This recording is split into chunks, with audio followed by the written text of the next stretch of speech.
Hey everybody, how you doing? Well, that's good. Welcome to PHLY Flyers. My name is Bill Matz. I'm your director of fun and games for this beautiful F Around Friday here on August 2nd. Joining me today is not only Philadelphia's #1 hockey beat reporter Charlie O'Connor, but we have Broad Street Hockey's own Kelly Hinkle. What's going on today, guys? It's hot out, Bill. It is warm. Don't like it. Yesterday was bad. Today feels worse. Yeah. It does. A lot of indoor activities planned. Going to go see Twisters tonight. Ooh, Yo, it's love so that. fun. Is it? Yeah.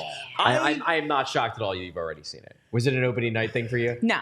No. I went like last week or the week before. I Okay. can't remember. I watched Twister for the first time like 2 weeks ago. You never saw Twister? Never saw it. Wow. Just escaped me somehow. Wow. And I was like, Like- we were sitting there. I was like on HBO Max, and Abe was like, put Twister on. This is a good movie. I was like, oh, I've never seen it. I was like, this is so much fun. It rules, Today, right? she's like, It's my fun mom movie. wants to go see Twisters. You want to go with her? I was like, hell yeah. Yeah, let's do it. Yeah, done deal.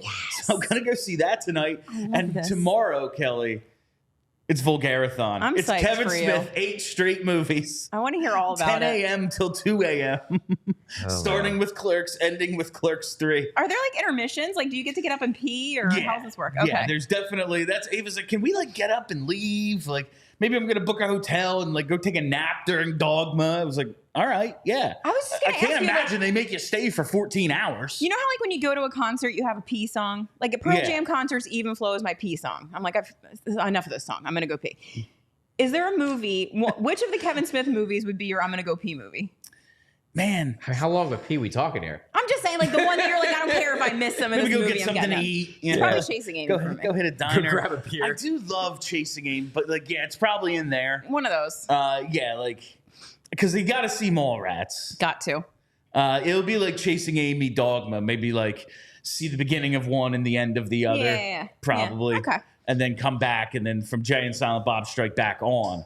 Yeah, that's We're it. talking, okay, 6-8 hours here. Let's Yeah, go. Yes, that's going to be a good time. And Ava, to be clear, she is going to be participating in the entire thing with you. She has not yet What an come up with a incredible reason woman. to bail. She really loves you, man. Ah, dude, she's like, so it's like summer Saturday, and this is what we're doing. We're going up to North Jersey to watch Kevin Smith movies. It's like, yeah, Yes. yeah, it is what we're doing. She's like, okay. And she's like trying to turn it into something because it's like up in Atlantic Highlands. So she's like, oh, maybe I'll find a hotel. We can hit the beach Sunday, do a couple different things. I was like, all right, yeah, let's do that. Yeah, Just maybe. Make sure love that this I'm for up you, there too. Yeah. for it, but hey, if you want to, you know, I'll do it. There's Kevin Smith Film Festival in the middle, but we can figure it out. Yeah, so that's what's going on here. Henkel, you weren't with us yesterday when Nope. we got the news, the indeed breaking news. Mid show. You Chuck love to see Fletcher. it. Chuck Fletcher is a special advisor in New Jersey. What was your reaction? Because ours was like, hell yeah. It was essentially like LOL in real life. Like I was just like, they really just can't hire like the 50 dudes that you can hire from, like those guys. There's just not that many of those guys. And I guess Chuck Fletcher's name came up next in the roulette of dudes that you can hire to have NHL front office jobs. I'm glad it's with the Devils. Yeah. I'm waiting for the Risto trade. Now we can trade him in conference. This is perfect. It's pretty nice that there is a new there's a new place that he could potentially go. Yeah. I wonder if they'd be like, we can't trade him in the division. I swear to God, if I found out Danny Briere said I'm not trading Rasmus Ristolainen, like the goal should be to trade him in the division. It really, you should try. It's funny though, like we're all counting on the Devils. Like, I mean, they're gonna be better this year, you know. Like, and there's the Flyers, like potential playoff spot right there. The Devils are better. We're bumped down. Well, maybe not so much. They should in all. They'll I be mean, fine. like They're still going to be good. they're- but this, they should be a 100-point team. This makes this it- is not. no, this gives us like a little bit of a chance that they won't get better. There's no way he actually gets to do anything, right? He's a special advisor.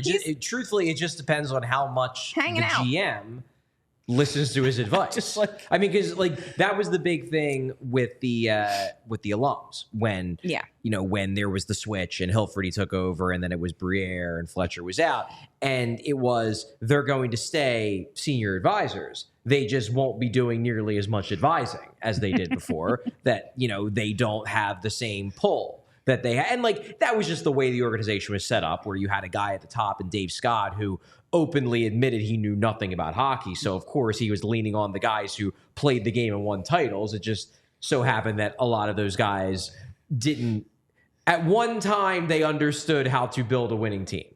And they no longer, I don't think. Arguably. Yeah, I don't think we need to get into it again, but you know, debatable. Did they? They have a lot of value to the organization. Paul Holmgren had a great first half of his tenure. Legitimately did a great job. Truly did. From the day he took over until Pronger got hit in the eye. Yeah, he got real close. Tremendous job between those things. Yeah. After that, I don't know if Bobby Clark was ever actually good at the job. That's just had a lot of money from Mr. He was just like, I know Adam Oates' his name. Let's get him. All right. I do think, though, the Chuck thing, what I do want to say, and I said yesterday, and I hold to this, that Chuck Fletcher's a good guy, and I'm happy that he got a job. Seems like a sweet man. Because I do think that as far as hockey men go, Chuck, in terms of his like outlook of the world, is one of the more progressive hockey men that I've ever gotten to know. We love that. So I'm happy that he's back in the game. I think the game will benefit from having someone who doesn't have like retrograde opinions about like concussions and shit like that. Okay. Yeah. I think that'll benefit from having someone in the game like that. However, the flip side to that argument is there is part of me that's just like, God, once you're in the club, you cannot fail out. Can never and there can never be a point where it's like, oh no, you're just not good at your job. No. And I don't think Chuck was. I think Chuck did a poor job overall in Philadelphia. I do not think that he is like a blithering idiot to the point that you have said on multiple occasions you think he is. However, like there is an argument to be made that like at some point, like you should be out of the hockey man club. That's like, but you never are. This man might be brilliant, read on a genius level, know a lot of things about a lot of things. Hockey ain't one of them.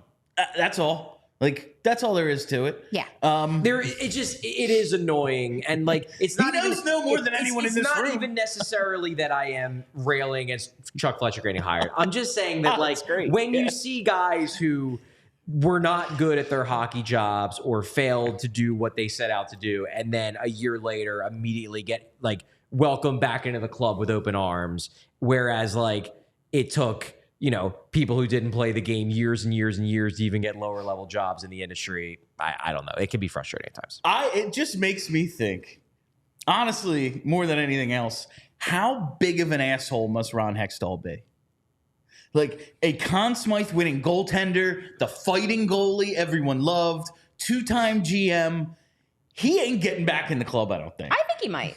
I think he will eventually. Somebody will hire him to do something. I really wonder. GM in 2 plays. Somebody will offer him a senior advisor job or a scouting job. I feel like it's one of those things where like all you have to do is like go into the Slack chat. I assume that these 200 dudes are all in, and just be like, "Hey guys, I'm bored now, and I would like a job." And then they'd be like, "I will find you something." And then like Edmonton calls, and now you're an advisor.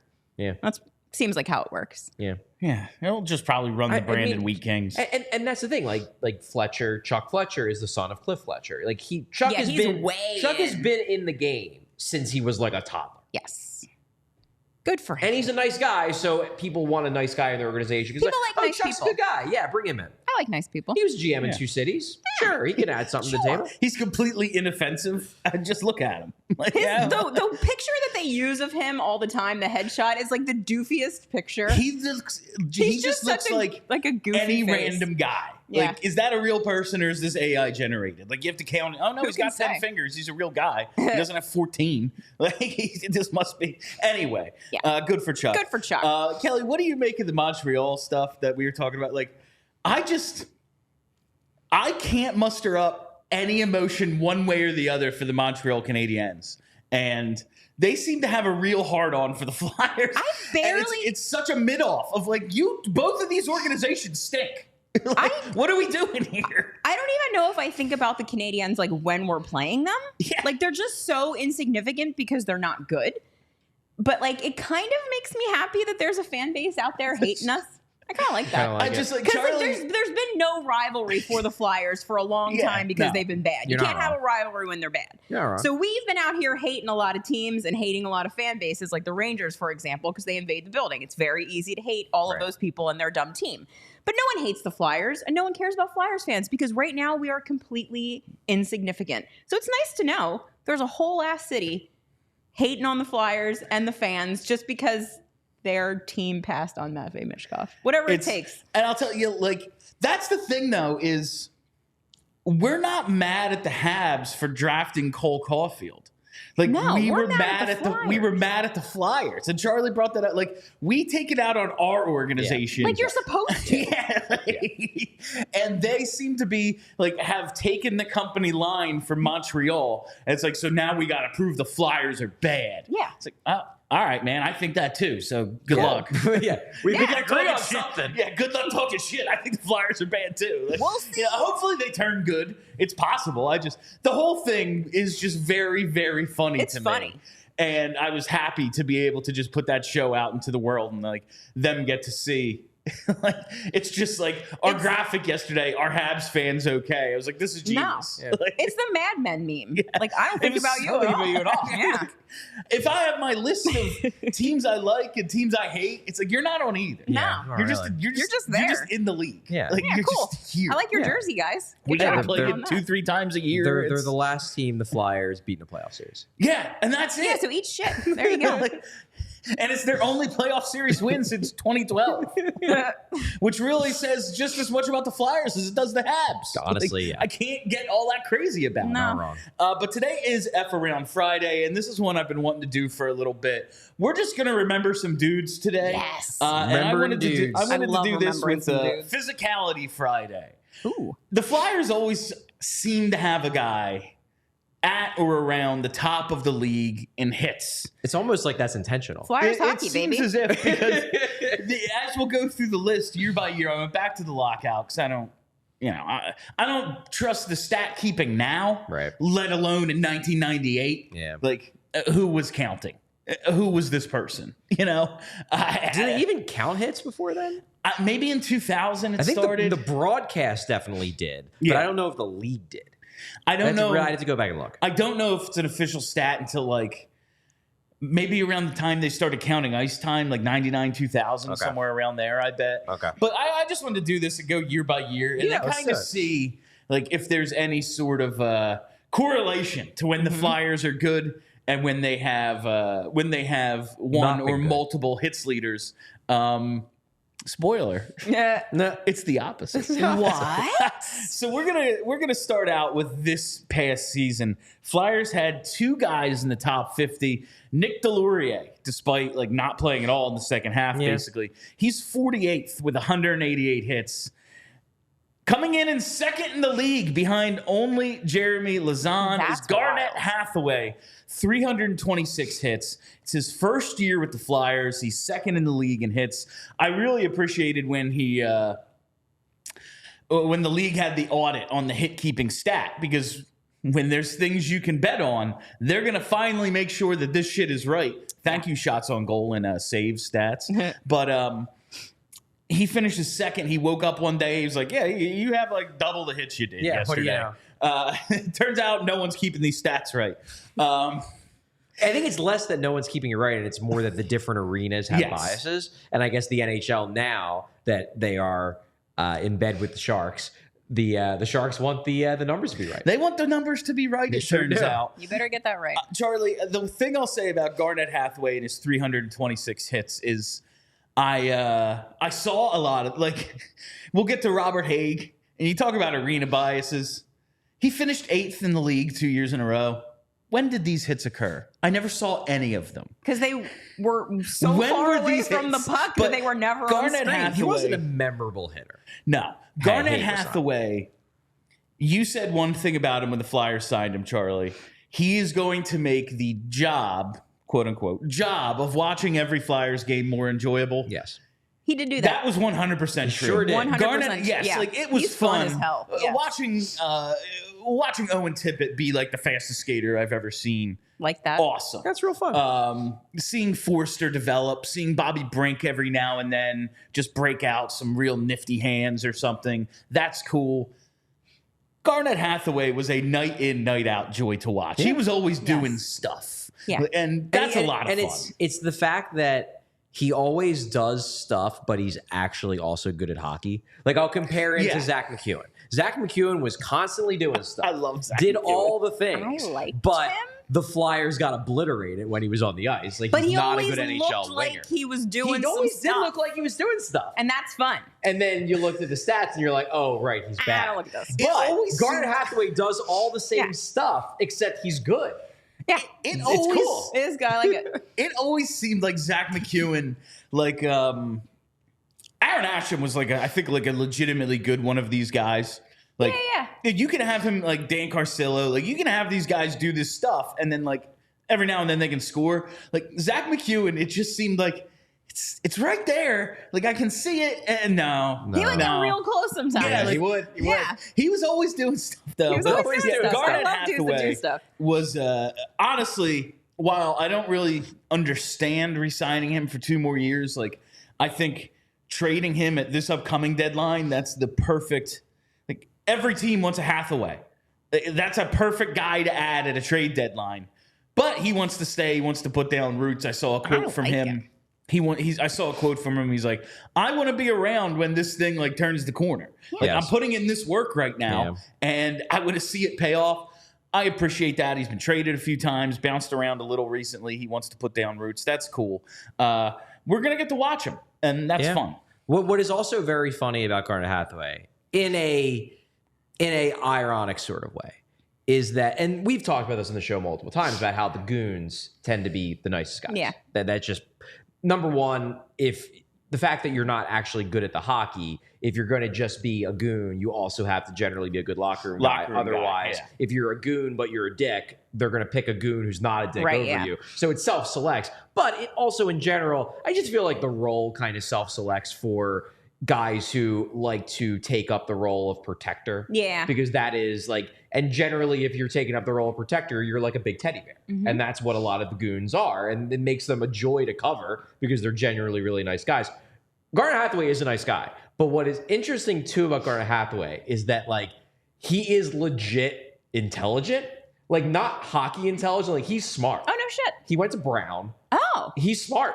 And like you would never think that watching him play because he's a sheer madman on the ice. But he is a legitimately intelligent guy. Jacob Trouba has an art installation opening. Wild. In New York City. I mean, like, these guys contain multitudes. It's fun. I like it. George Parros, it was Princeton. Yeah, Parros went to Princeton. That's fucking insane. It's pretty wild. Let's go to last season now, and Wade Allison actually came in. Wade Allison actually came into the top 40, 39th with 190 hits. Was it just health with him? Like, is that what it came down to? Like, John Tortorella was frustrated by his health, or maybe he wanted a role in the top 6 more? Like, why is it? Wade Allison just seemed like, maybe it's just he's not that good. Like, but he just seemed like a guy who fit what we were trying to do. It had to be the injuries. It seemed like every time he started to get a little bit of momentum, he would get hurt. Yeah, I think it was the injuries to a point, but I also think that Torts just didn't love his attitude. And that's not in the sense of him being a bad guy.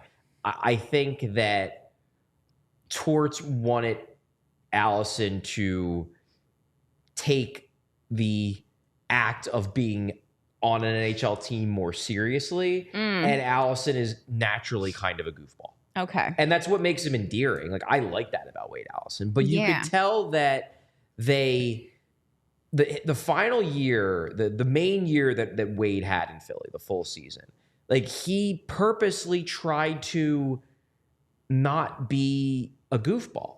And it was kind of like, dude, like you're a goofball. Like, why are you trying to like be buttoned up and like cutting your hair and just like being like a straight-laced guy? And I really think that was because Torts was pushing him to take things more seriously. Ew, I hate and that. It's just like, I don't know. Like, and I get it. Like maybe the goofball attitude led to him like not attacking the weight room as much as other guys did and things like that. But it just, in a lot of ways, it felt like they were trying to make him into a person that he wasn't. And that kind of sucked. That does suck. Yeah.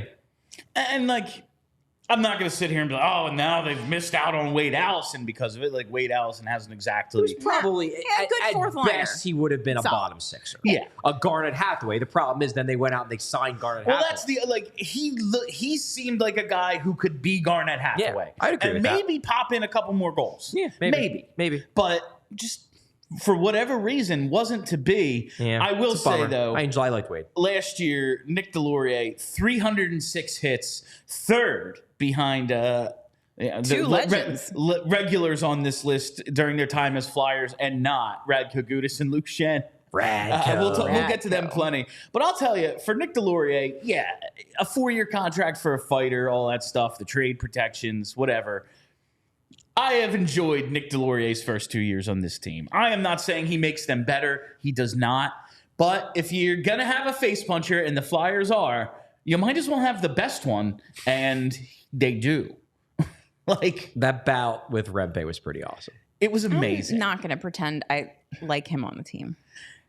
Listen, if he's your 14th forward and Rempe is going to be out there, I guess. If Reeves is going to be out there. Now, there is the other side of the argument. Like, if Delorier doesn't play against those guys, do they play? That team is now shorthanded. Yeah. They now have 11 forwards. Yeah. They're not going to play. Well, one thing that, and I mean, Kevin Kurz did this in part because he does not like analytics and he enjoys tweaking analytics people. Yeah. But I also think that he's probably right about this.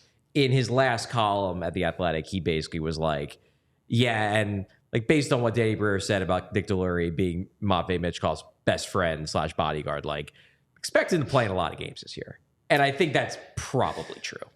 I won't love it, but based on the way they presented Delorier as like, you know, Matvei, get to know Nick. He's your best friend. Like, yeah, I would not be at all shocked if, like, game one, Nick Delorier is in the lineup as the protector of Matvei Michkov. Because the Flyers believe that is important. But it never deters. I don't disagree, but literally never. The thing is, you can't prove a negative. Like, I can. They're always going to say that, like, that hit happened with Delorier, but like, imagine how much worse it would have been if Delorier wasn't out there. And there's no way to prove it one way or the other. There is video evidence of Jacob Trouba with Delorier literally grabbing him. I'm not debating. Steamrolling Garnet Hathaway. Not debating. And just ignoring him. Like, what would he have done? Taken out a gun? Because here's the thing. If you're Jacob Trouba, the price of taking Matvei Michkov out of the game is getting your face punched by Nick Delorier. That's a price you're going to pay. Done. Yeah. Like, all right, cool. I'm going to take their best player off the ice. I'll get punched a few times. I'll sit down for 5 minutes. Who wins? The like, whole who wins? deterrence argument is bullshit. Yeah. However, hockey is a sport played on raw emotion. Yeah. And revenge feels really good. Yeah. That said, I want vengeance. When those things happen, I want vengeance. Yeah. He allows me to get it, and that makes me feel better. Yeah. And I like that. Yeah. So, like, I don't think it's, like, good or bad. I just think hockey is a game where you need to feed these animal instincts because it's a fucking wild. As much as they want to tame it down, as much as it's not about that anymore, it still kind of is. And you're going to have to feed those instincts. Also, I am a complete hypocrite in that I will enjoy the fights when they happen. Yeah. And I also think, too, that and this just comes down to like what kind of hockey fan or hockey person you are. Because, like, for example, there are a few things that, like, tick people like us off more than like seeing a bad power play for 82 games, where it's just like, it's infuriating and you can't understand why Rocky Thompson still has a job because we've watched this power play be terrible. And you watch teams like the Sharks, who have far less talent than the Flyers, have like 8 percentage points better power plays than the Flyers. You're like, that infuriates us. And there's probably few things that infuriate us more than that. What I will say is that even if it doesn't happen often, like, there's nothing. I'm thinking back to the 2021 season. Mm-hmm.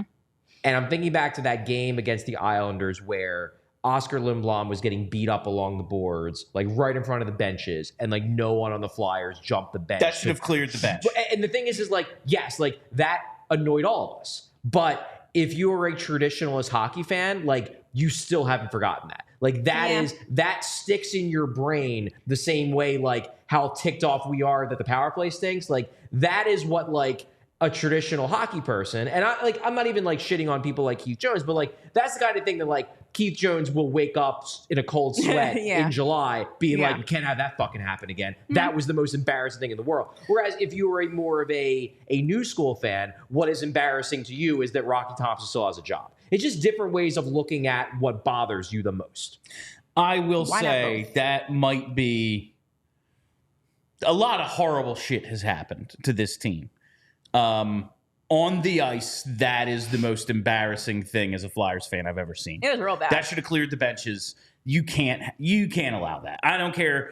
First of all, we're the Flyers, God damn it. Second, this is still hockey. But that's the thing. Your cancer patient teammate who fought his ass off to not just live, but rejoin this fucking team is getting his head kicked in front of you. No, absolutely not. But do you want to know why a Nick Deslauriers is on the team? Because they know if Nick Deslauriers is on that team, there is a 100% certainty that won't happen. Or if that happens, that he'll be over the bench in a heartbeat and stop it. And it makes makes the hockey men feel a lot better that thing would never happen on our team. That's why Nick Deslauriers is still around. That is. And really listen, I'm fine with it. Before, just one more thing on Deslauriers. I do expect him to play in the first half of the season like he did this year, but he played like I think 4 of the final 20 or 30 games. Yeah. I can see that happening again if there's an actual they're good reason for the games. Like if these games have meaning, I can see him not being in them. My general opinion is I don't have an issue with Mitchkov having protectors. Like he's going to be trying some really cool shit that's going to piss off a lot of people. I hope so. And I get it. But my thing is like, I kind of think that Nick Seeler and Garnet Hathaway are enough. Probably enough. Seeler but specifically. The Flyers don't. The Flyers are going to think that they need the toughest kid on the schoolyard to be Mitchkov's bodyguard. I mean, it doesn't matter. We can't get rid of him anyway. Yeah. He's not going anywhere. Yeah. All right. Before we go any further with this, it's time. It's time to tell you about our friends over at TrueMark Financial. I've been telling you about TrueMark for a while because one of the things that I think a lot of people like, oh, this all sounds good. Like I've told you, the ownership structure, banks, they're for-profit institutions owned by shareholders, and you'd probably rather go with something like a credit union than not a not-for-profit financial co-op owned by the actual members like you if you sign up to be a member. It's probably, I'd rather do that, but man, I have everything linked to my bank account at my big bank, whatever it is. My auto pay, my direct deposit, all that stuff. And TrueMark knows it's a pain. So they have made it super easy to switch. All you have to do is go to TrueMark.com/PHLY or head to one of their dozens of locations in the Philadelphia area. Because if you live or work in Bucks, Chester, Delaware, Montgomery, or Philadelphia County, you're eligible to join TrueMark. And member benefits include great rates, lower fees, and personalized service. Who doesn't need a little personalized service like their financial advisors providing personalized financial planning and expertise so you can learn about goal setting for long-term financial security. I know in my meetings with TrueMark, I've learned a whole lot because I'm a dummy, and they have been able to really dumb it down so I can explain to all of you what TrueMark is, and so I can understand my own financial goals and what I need to do to be a little bit more responsible. If this sounds nice to you, head to TrueMark.com/PHLY for more information. TrueMark Financial is federally insured by the NCUA, is an equal opportunity lender. For more information, visit TrueMark.com/PHLY. And while we're here, it would not be an F Around Friday without an ice cold Coors Light. Oh man, this one's maybe more true than ever. Between work, social media, and just life, it is no wonder everyone is just absolutely losing their freaking minds. Coors Light celebrates rising above and choosing a chill mindset. Why not turn a rained-out barbecue into a karaoke house party? Or after a tough loss, settle scores with an ice-cold peace offering. Make the choice to choose chill, then reach for a Coors Light. It's mountain cold refreshment. And we're going to be talking about this team, and we do every single day. And I get fired up at some point every day. It's just what happens when you're talking about the Flyers. That's the job. That's why sometimes I just need to choose to chill. And there's no better way to chill than with an ice-cold Coors Light. So whether you're freaking out about, who's going to protect the new Russian star, what happens if he gets hurt, where's this team going to finish, could there be a playoff push, whatever it is, you need to find the Blue Mountains in your fridge and enjoy a beer as cold as the Rockies, because when everything surrounding your favorite hockey team is on fire, sometimes you just got to choose chill. Make the most out of times you choose to chill. Choose Coors Light. Get Coors Light delivered straight to your door with Instacart by going to CoorsLight.com/PHLY Hockey. Celebrate responsibly. Coors Brewing Company, Golden, Colorado. All right, we are going to go down this list a little now to 2021-22. Flyers didn't have a ton near the top here, but they did have Rasmus Ristolainen coming 17th. With 230 hits. He understood the assignment. That's what he knew. He was acquired to do this, and he did this. That's what Rasmus Ristolainen is. However, he's changed his game a little bit. It doesn't seem like he's chasing the hits. He's still hitting a lot. While he's still hitting a lot, but I don't think he's chasing him the way like Luke Schenn did. I would agree.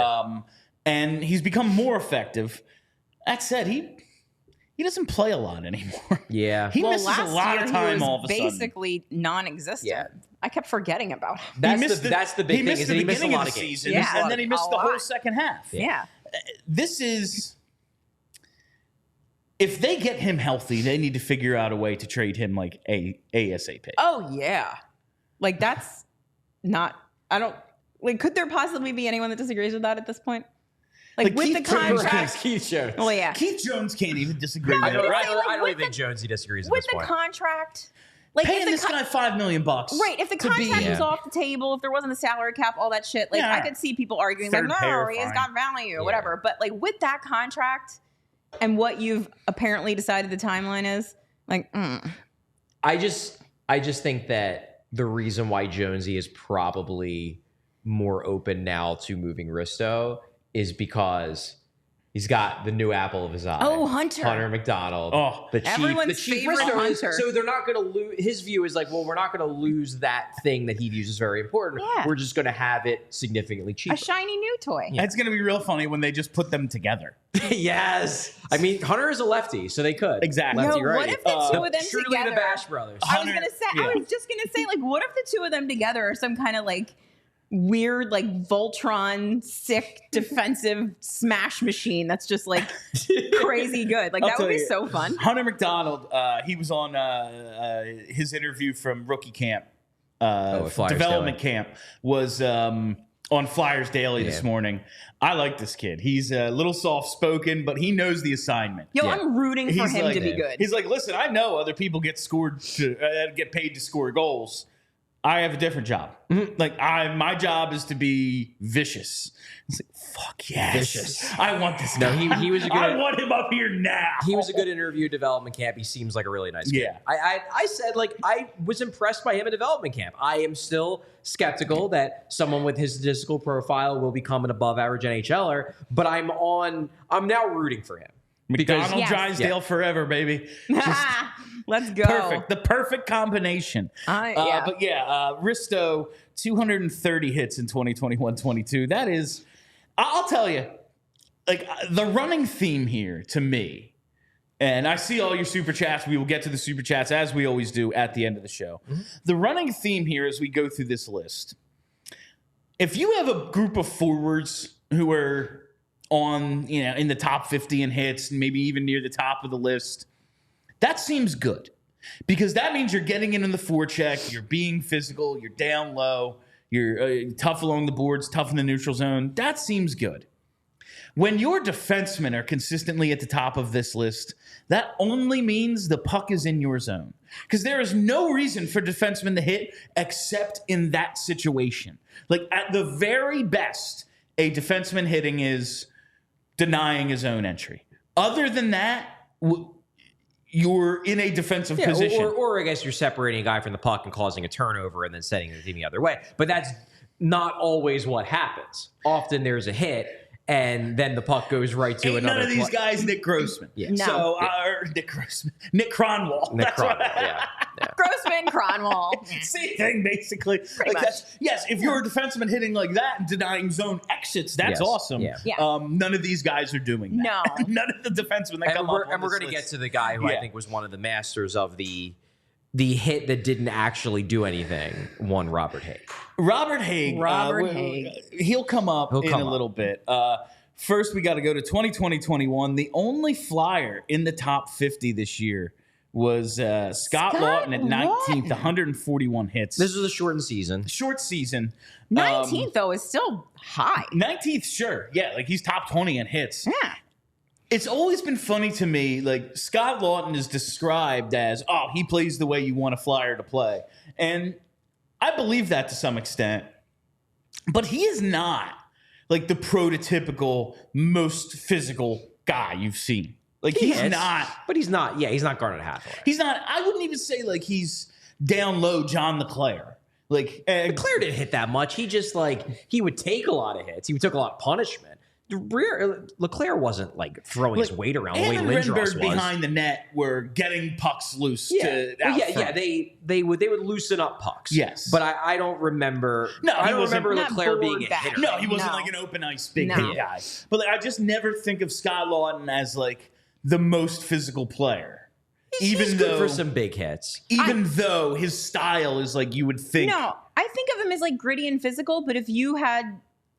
Like, I never would have guessed he would have been in a top 20 in hits, even in a shortened season. Like, Mike Richards never appears on this list, and that's insane to me. That's wild. Kind of surprising. And that's what I picture, like a physical forward like Lawton, like the David Booth hit. Like, that's what, I'm not saying that's what I want, but like that's what I picture in a guy like that. Yeah. And back then it was kind of legal. Well, if you remember, though, this season, like Lawton ranking 19th in the league in hits, 2020, 2021, I feel like this was the season where I remember on Broad Street Hockey Radio, this is where like you guys really started to come around on Lawton, because like if you remember that season, like the second half of that year, which was like April into May, like everybody fucking quit. Like the locker room hated AV. It was just a toxic environment. He had ripped Hart when Hart was in the middle of a nervous breakdown. Voracek and Ghost were on their way out because they realized they couldn't get along with the coach. Like the reason why Wade Allison looked so good in that call was because he was the only one who still gave a shit because he was trying to impress because he was a rookie. Everybody else is like, when's the season end? But like the one guy who was still very obviously giving 110% every single shift was Scott Lawton. And I think he earned a lot of fans in the in the Philadelphia ecosystem during those last couple months because he was still very clearly like ripping his heart out every single night, and it was noticeable because so few other guys were. It was definitely around the 2020 era when I was like, I don't know exactly how good Scott Lawton is, but I know he'll always have a place on my team. Yeah. Like, is it on the fourth line? Is it on the second line? I have no idea, but he can play for my team. Yeah. And that's really probably around that era. It is funny, though. We see Gudas finish first this year. Risto finishes fourth. The Flyers acquire him right after this. Right, yeah. And Garnet Hathaway with Washington is ninth. The Flyers get him a couple years later. There is a theme here. There's a theme here, guys showing up near the top of this list and then a year or two later ending up in orange and black. It's a very predictable theme, I would say, for this one. Oh, the best Flyers season of late. This one's very funny to me. This is interesting. 2019-20. 0 players in the top 50. Curious, isn't it, William? A little curious that the only time the team has been legitimately good in like the last 8 years, there's nobody in the top 50. Now, you could say if they had a guy like that or two, might have helped against the Islanders. But maybe they were like, if that season goes another 2 weeks, they take first in the division. Yeah. Yeah. It's almost like having the puck is good. Yeah. It's one of those things, a nice open ice hit that separates the man from the puck. That's good. Yeah, well, That's good. The big thing was they lost Gudas because they trade Gudas before that season for Niskanen. So they lose their big hitter. And while that ultimately ended up being a good trade for that 1 year, obviously Niskanen then retires. And then I feel like I don't know. I don't think and this sucks to think about, I don't think they go crazy trying to get Risto if they didn't trade Gudas. I agree with that. Because Gudas is also a righty, so there's not that need for the righty shot again, that perceived need for the right-handed shot. But also, like, they came out of that 2021 season thinking, like, we need to get tough.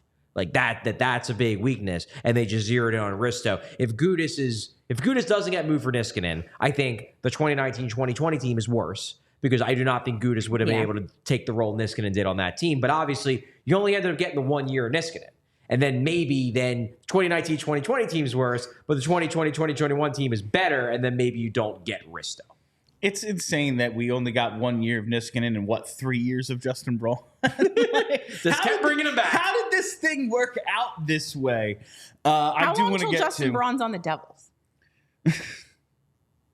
I do want to get to 2018-19 because this was that year. Robert Hagg, 258 hits. He finishes 8th. Radko Gudas, 255 hits. He finishes 10th. Risto's still in Buffalo. He's 12th. And another guy, Niskanen in Washington, shows up on the list at 50th. Flyers acquire him that offseason. Oh, yeah. So he's another one of them. Niskanen was a good hitter. Yeah. He just wasn't like chasing hits. He hit if the play demanded Yes. it. He wasn't jumping on the ice with the goal of hitting two people. I do remember when they acquired, like, watching him the first couple of months, like, man, he's more physical than I expected. Yes. Like, he's definitely, and it went along well with Provorov. Like, they were a legitimately good pair that one season. Well, remember, he got suspended in the Montreal series for one game for a hit. Yeah. But I got to talk about Robert Hagg, man, because he was Robert Hagg. like Radko Gudas. Radko Gudas, like, in a role, was legitimately good. Yes. Like, if you had it, like, look at what he did in Florida. Yeah. Like, good player. Good player there. Good player. In the right role, he was effective. Robert Hagg did nothing but this, and I don't remember one of them. They were not memorable hits. He was not a memorable hitter. Like, when were these hits occurring? Because they weren't on the television screen. That's my theory, is that you don't remember them is because they were always so far away from the puck that you never saw them. Like, it was just like, guy releases puck, and then maybe 2 seconds later, as the camera follows it, he's bumping him. Yeah. Like, I don't remember one time where it was like, oh, I think he knocked that dude out. I don't remember one time where it was like, oh, hell yeah, coming across the blue line, he Stevens him. Like, when did these hits occur? They were always I don't remember seeing them.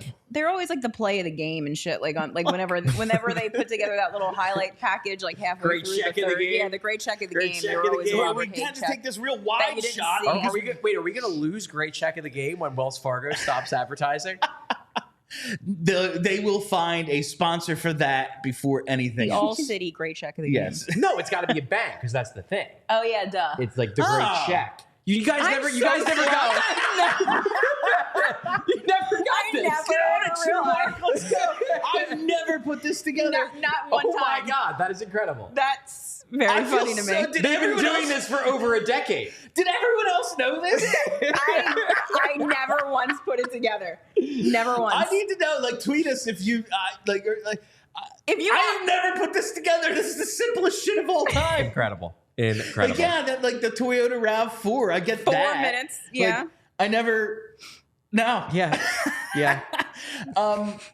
Amazing.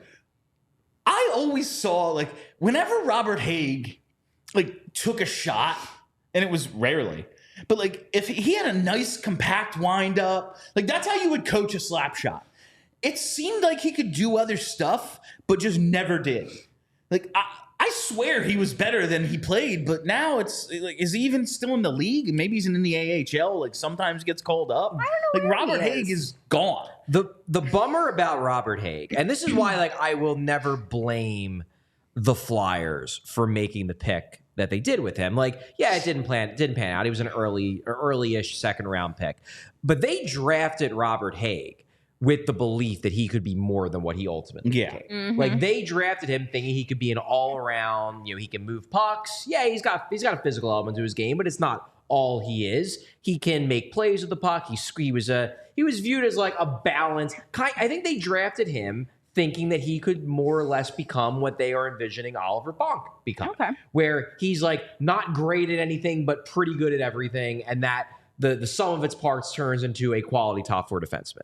What happened was he comes over to the minors, and rightly or wrongly, and my guess is they were probably right, the Flyers coaching staff and just development staff overall came to the conclusion that, like, if this guy's going to try to be a puck mover, he is not going to make it. He's just not good enough with the puck to play that role and do that thing at the NHL level. He doesn't have the vision. He doesn't have the anticipation. He just doesn't have the creativity to do it. So they basically just told him, okay, stop trying to generate exits, stop trying to make creative passes, just hit people and let the other guy on your pair do all of the puck moving and the creativity and the offense. And to his credit, he did exactly what they asked him to do. The problem was that player they molded him into was just not a very effective NHL player, especially in this version of the NHL. I don't know if there was any other developmental path, but that's why, like, I won't blame him for what he was, because he did exactly what they wanted him to do. It's just that what they wanted him to do wasn't conducive to being an effective NHL player. This was the low point of the Flyers' development situation, right? Like, this is when a lot of drafting guys and development both bad. I mean, you look at that draft, Moran and Hagg. Like, it just seems like a weird choice to decide to shoehorn a guy that you took in the early second round into a role that doesn't serve you well in the NHL. Like, I feel like maybe try something else. I very much believe that's what happened with Luke Schenn. Like, yes, it was like, okay, 100%. You can do this thing at this level right now as a teenager, so that's what we're going to ask you to do, and nothing else ever came about. He was a better player than that. He was, but I don't know. The skating was never good. It wasn't. And maybe that ultimately would have held him back, but we've seen guys overcome that. Listen, we're talking about these big hitters. We're talking about these dudes. Maybe you call them, I don't know, a hammer or a staple gun.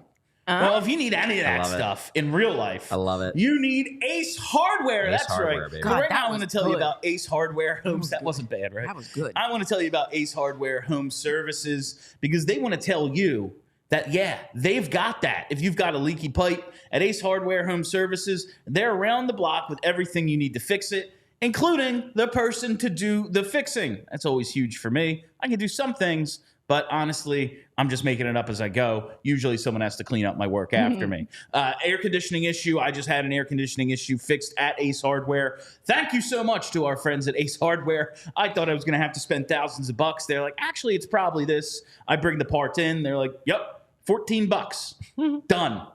Air conditioner works great now. If you've got a faucet you said you'd fix last fall, guess what? They've got a person for that too, because now they're not only just the helpful hardware folks, they're also the helpful home service and repair folks. From plumbing to heating and cooling, they've got the trusted pros to keep your home humming all year long. Ace Hardware Home Services, we're bringing helpful home, the helpful you love, from the store now to your front door. Visit Ace Hardware Home Services online at acehardwarehomeservices.com to get you started on your next project. And it's game time, baby. That's right. I actually just recently used Game Time for some MLB tickets. I'm going to Chicago at the end of September. Going out to Wrigley. Never been there. Want to see a Cubs game. I went last summer. And the thing I love about Game Time, it's the seat view. I've never been to Wrigley. It's an old stadium. I don't know what the views are like. Guess what? I get to see the view from my seat before I buy it with the Game Time app for baseball tickets. It's absolutely the best app for last-minute deals. You can save up to 60% buying last minute for sports, concert, comedy, and theater. The flash deals, you can save even more with exclusive in-app deals on select seats ahead of the game or event. The zone deals, you can save even more when you choose the section and let Game Time choose the seats. That's not a bad one. The all-in pricing, this one, the way some other secondary market apps work, even the primary market, you scroll them through, like, this is a reasonable price, okay. Yeah. And at the end, they show you all the fees, and it's like, I already hit checkout. I already made up my mind that I'm going, and now it's like double. Mm-hmm. They show you the all-in price right there, so there's no game at the end where you have to like justify to yourself. They just give you the seats. I told you about the Seat View. It is my app of choice, so take the guesswork out of buying MLB tickets with GameTime.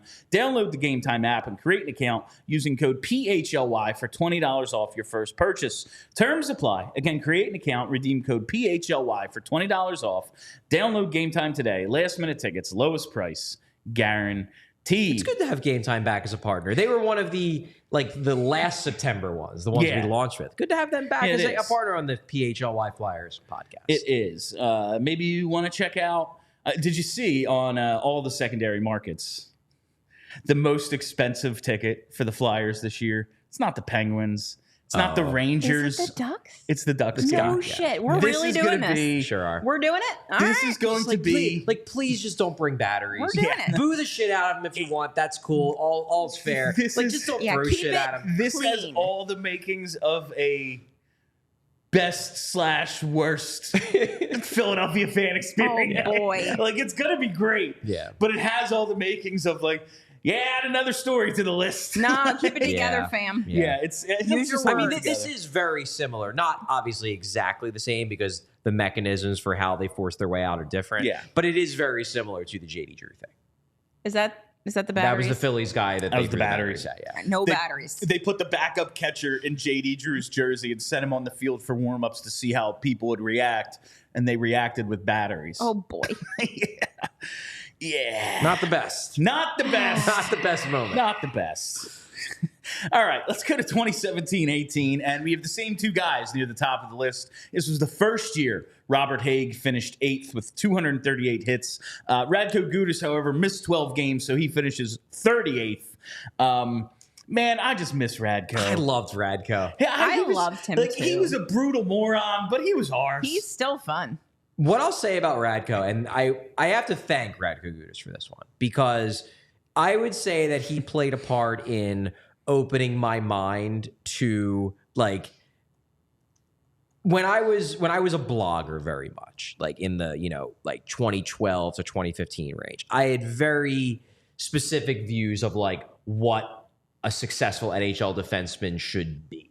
That in the modern NHL, you need to be a puck mover. You need to have offensive ability. You need to do certain things and play a certain way in order for me to like your play as a defense. Because my view was that, like, the old school physical, meathead types, like, their underlying metrics were god awful, and hockey men thought they were great anyway, and like those guys just in general were passé. Like, it was over. Their time was done.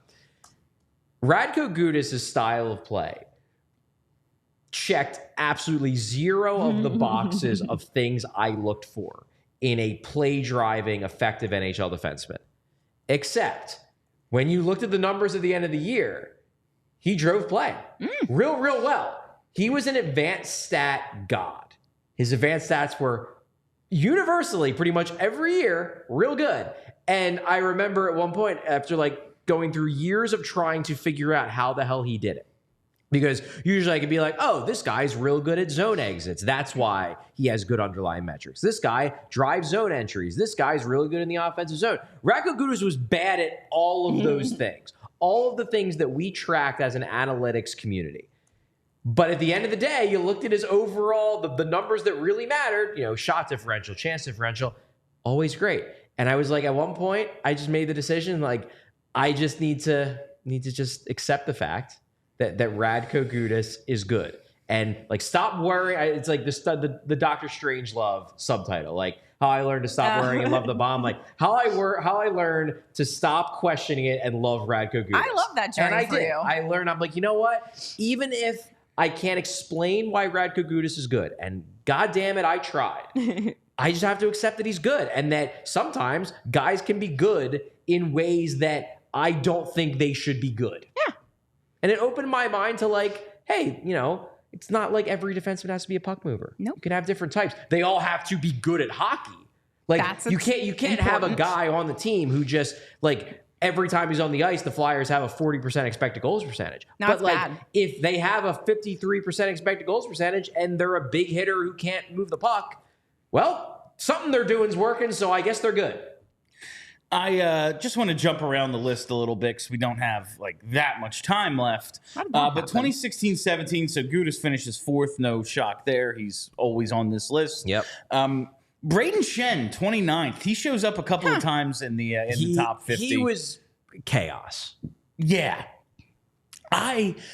It makes sense why he worked as that left wing with Claude Giroux, because it's literally like just get in there, hit somebody, and then get him the puck, and then get your ass to the slot. Yeah. And it worked really well for him for a couple of years, and it's really like those were the most productive seasons of his career. It all really begins with get into the forecheck and get the puck to G. Well, I do want to go to the 2015-2016 season, because this to me is the perfect example of a team where, because this team hit a lot, and this was a good team. This team made the playoffs. This was the ghost year. This was the ghost rookie season. You have Radko Gudas at 304 hits, second in the league. Luke Schenn, 234, 16th. And that was is that his hit total with the Flyers? That was the full season. That was full season. I could not break it down that far. Okay, so fine. So that's full season because he gets traded to LA midway through the year in the Vinny Jordan Wheel trade. Ryan White, 208 hits, 23rd. Wayne Simmons, 192 hits, 33rd. With Brayden Schenn, 187 hits, 34th. Two guys in the top 34. This to me Five is guys, like top 34. I don't know. And the AV team, they were a heavy forechecking team. That first Dave Haxtell year, that entire game plan was just every shift forecheck. Mm-hmm. That was the epitome of a we only forecheck team. Yeah.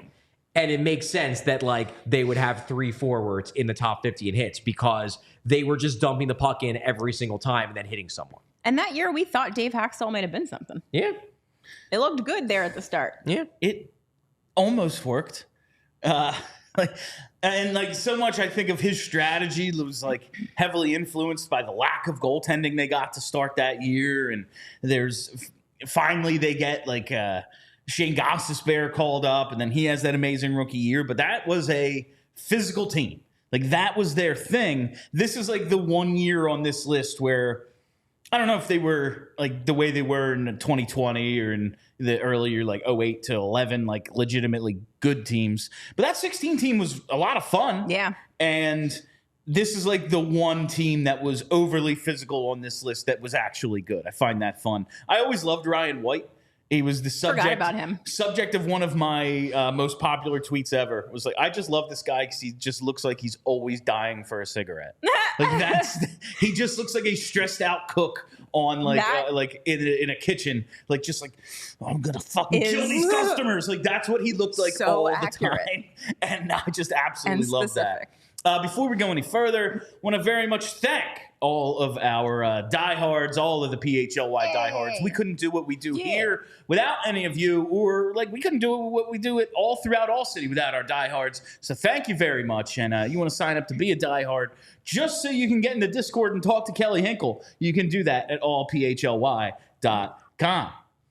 Don't do that. All right, super chats. Super chats. Yeah, let's. Is there anyone else on this list we really want to talk about? We can do this another day.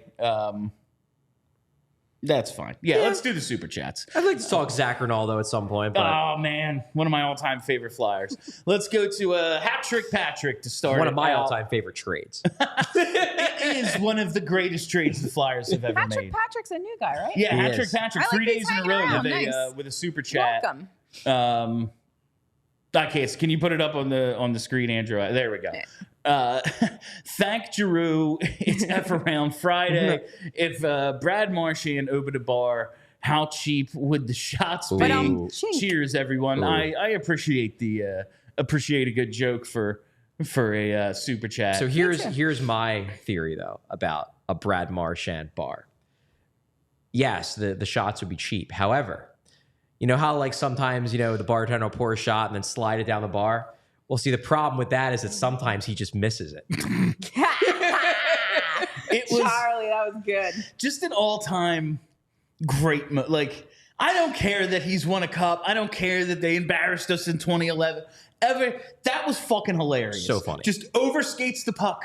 It was so good. Overskates it in a shootout. Flyers win. And they're just showing you no, he touched it. Just a little It's over. I think my favorite part of that, I saw it live, so I didn't get to see this until I relived it rewatching the game for tracking purposes. The like realization that Jim Jackson comes to, and he's like, I think the Flyers just won. They win. So good. All right, let's go to Gary B. Gary B has a super chat for us. Do you think Torts throws Matvei Michkov on the same line as Hathaway to protect him? Because, like Charlie says, Michkov will make people mad. I don't think it's going to be a regular thing, but coaches juggle lines all the time. I'm sure we'll get some shifts with Hathaway. I would expect that at some point we see him. Like we said, he has to mess with Michkov a little bit. Even if Michkov does everything right, he has to mess with him a little bit. God, John, why? I could see him getting a shift or two with the Warriors. Because he has to. He has to assert his dominance. Yes. It's like I tweeted the other day. Why don't you just take it out, put it on the desk, see which one's bigger, and then just move on with your lives, for Christ's sake. Why must we do this? It's like I tweeted the other day. I have this 14-year-old dog who hasn't eaten dry food in years. My parents' dog, who's like 3 and 4 times my dog's size, comes over, put the food out for him. He'll eat whatever. My dog immediately jumps up off the couch and starts eating the dry food, which it's still there. If I left it there for the next month, he would die of starvation before he ate it. He's just got to show his dominance. He just has to assert himself as the alpha of the pack, and that's what John Tortorella is going to have to do. Right. So at some point, I can see Michkov playing with Hathaway. I can see him playing with Delorier. It's going to get stable to the bench. I can see him taking a shift on defense. Like, I see it happening, absolutely. 1 goal game, Michkov is on the bench for the last 15 minutes. Yeah, obviously. All right. He knows why. He knows why. He knows why. Another one from Hat Trick Patrick. Quitter. Yes, do that. Yeah, that's a good Call him William right to his face. Billy Goat. have signs of goats. Yeah. Billy Goat. Do we have to call him William? It's such a good name. I know, you're cool. It's such a good name. Yeah, but William is a bad name. Bill is a good name. I guess. No, William's good. From the German Wilhelm, meaning the protector. It's insulting because he wants to be called Cutter because he thinks he's cool. And so we have to because he doesn't want to be called Billy. Knock him down a peg and be like, no, bitch, you are William. That's really what it's about, is he doesn't want to be called Billy Goat. Yeah. Probably. Like his name is Billy Gautier. You would call him Billy Goat. Billy Goat. All right. I would. This next one here from David Shub.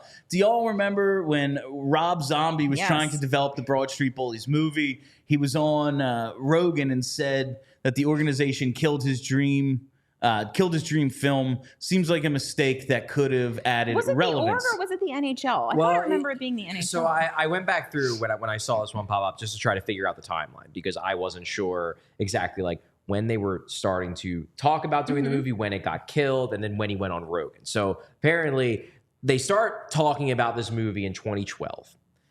It's killed by 2015, and Zombie goes on Rogan in 2019. So my first thought when I read this, I don't listen to Rogan, I was not aware of this whole thing. So I was like, I wonder what the timeline is. Was this like a Comcast thing? Was this a like post Snyder Comcast kills it because they want a warmer and cuddly Flyers image? If it got killed by 2015, Snyder was still alive. Yeah. So you would think, I mean, granted, that final year, he wasn't himself. But you would think that if it got killed by the Flyers, Snyder at least was part of the decision-making process of like, nah, we really don't want this. And like, if Ed didn't want a movie made about the Bullies by Rob Zombie, I will grant Mr. Snyder that because like he was the one who created the freaking Bullies. If it was Comcast, I'd be like, oh, that's bullshit. Like, also, my big concern with this whole thing from the jump was, is Rob Zombie going to make a good movie? Like, this movie's probably going to stink. Rob Zombie's made some good films. Rules. Really? I do not think of him as a good filmmaker. House of a Thousand Corpses is excellent.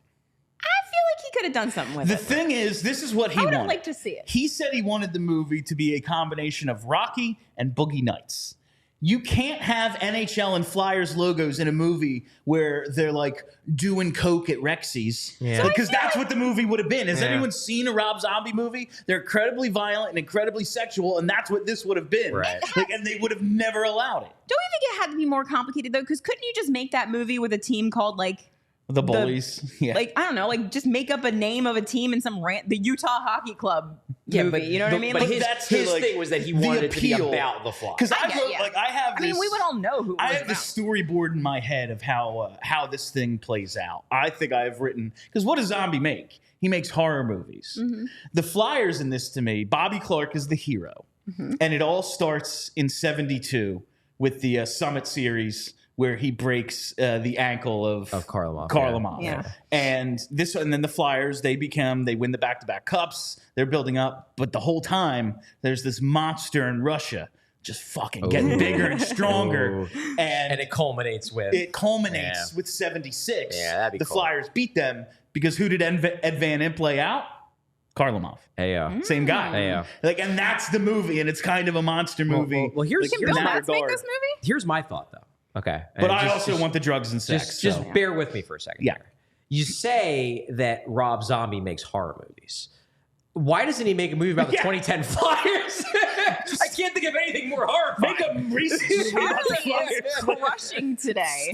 It starts with Lindros getting laid out. It goes from there. All right. The next one we have here is from Dylan Phillips. Adding on to my SC from yesterday, super chat from yesterday. What about Denver coach Carl? I think that's Charlie's dream, He's right? absolutely on my list. I brought him up as a possibility because, again, he would play into that idea of the Flyers getting the big name that everyone wants. They just throw an insane amount of money at him and be like, hey, yeah, we've already built the culture. Come and take over this team with talented players, and you can lead them to glory in a major market, and we'll give you $10 million a year because we're the friggin' Flyers and we don't care. Yeah, that would be cool. That would certainly be very traditional Flyers MO. It would. It would also be cool. And plus, he's in the club because he's Matt Carl's brother. Yep. Right. Tangentially related. Yeah, just like Chuck Fletcher. Yeah. It probably would have been cooler if they had drafted Zeev. All right. Ooh, yeah, good point. Anyway, Zeev Buium does play did play.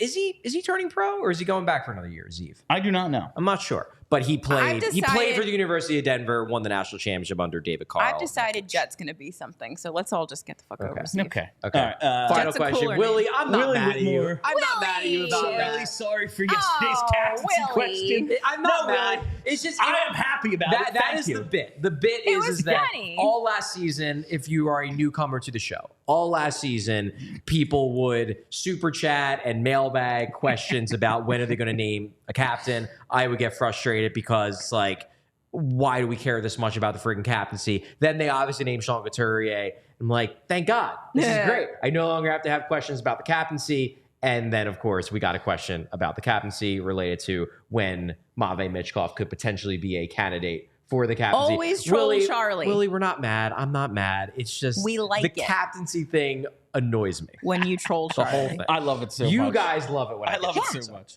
Like, you're the even-tempered one. Like, I'm always fired up about something. Like, it's not crazy for me to just start yelling. It's funny when you do it. All right, but I think that's basically all the time we have today. Can I just shout out the WPD? I've had 2 people who work for the Wilmington Police Department come up to me out of nowhere and say that they love your guys' show. So I just want you guys to know that. Thanks for listening, guys. Police Department. We love you. All right, and that is all the time we have for you on PHLY Flyers today. Thank you all for listening. Thank you for hanging out. If you haven't already, you got to hit that subscribe button. Just make sure you set your reminders right here. Never miss a live show. We'll be back Monday, most likely at 1 o'clock. That is our summertime, after all. Make sure you're following us on Twitter at PHLY_Flyers. Follow the podcast, PHLY Flyers, wherever you find those. And give us some 5-star reviews, damn it. It's been too long since I've threatened you all. Do it. Do it. Or else. All right, my name's Bill Matz. That's Charlie O'Connor. That's Kelly Hinkle. Stay loose and sexy, Philly. We all silly like the mayor.